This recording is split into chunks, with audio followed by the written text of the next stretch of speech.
आज हम बात करेंगे अष्टावक्र गीता के अगले सूत्र के बारे में।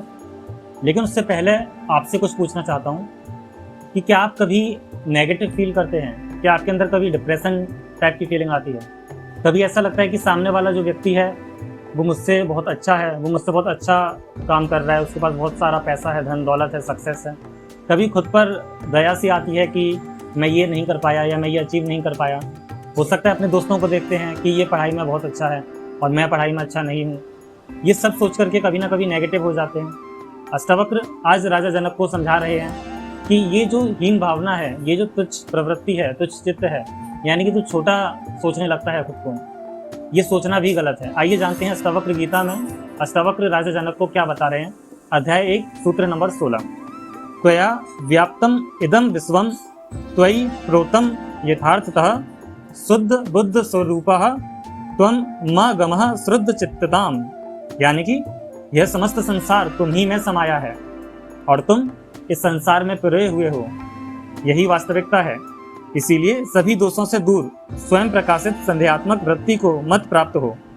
तुम संगति के दोष से प्रभावित होने वाले और दूसरों के अस्तित्वहीन हो। नमस्कार।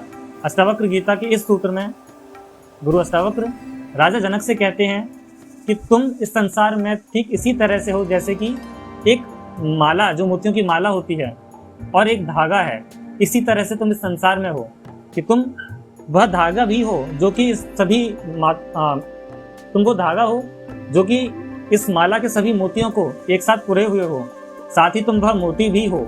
इसीलिए तुमको यह समझना होगा कि तुम्हारी संसार में क्या विशेषता है। तुम एक आत्मा हो, तुमको ये शरीर या मन आदि नहीं हो। तुम स्वयं में ही स्वप्रकाशित आत्मा हो। जब तुम यह जान लोगे, तुम इस आत्मज्ञान को प्राप्त कर लोगे, फिर कोई भी अज्ञानता शेष नहीं रह जाएगी। तुम्हारे अंदर किसी भी तरह की तुच्छ प्रवृत्ति शेष नहीं रह जाएगी।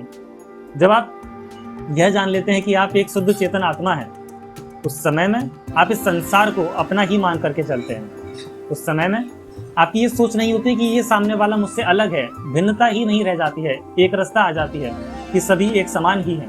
अष्टावक्र कहते हैं कि इस पूरी संसार का जो अस्तित्व है वो तुमसे ही है। तुम ही आत्मा हो और आत्मा एक ही है जो सभी में भिन्न भिन्न तरीकों से बसी हुई है। अष्टावक्र ये नहीं कहते कि आत्मा अनंत है और सभी में अलग अलग आत्माएं बसी हुई हैं। वे कहते हैं कि आत्मा एक ही है और सभी व्यक्तियों में अलग तरह से बसी हुई है, और तुम भी वही आत्मा हो जो कि स्वयं ब्रह्म भी है। तो इस ज्ञान को प्राप्त करो, इस आत्मज्ञान को प्राप्त करो और अपने अंदर की सभी अज्ञानताओं को मिटा दो। गुरु अष्टावक्र यहाँ राजा जनक को इस आत्मा के बोध को एक संसार से जोड़ते हुए बता रहे हैं कि अगर तू इस आत्मा को एक संसार भी समझता है, एक संसारी की नज़र से भी देखता है, तो भी तुझे इस आत्मा को अलग अलग नहीं देखना है। आत्मा फिर भी एक ही है। अगली वीडियोस में और जानेंगे कि अष्टावक्र क्या राजा जनक को बता रहे हैं। अभी के लिए धन्यवाद।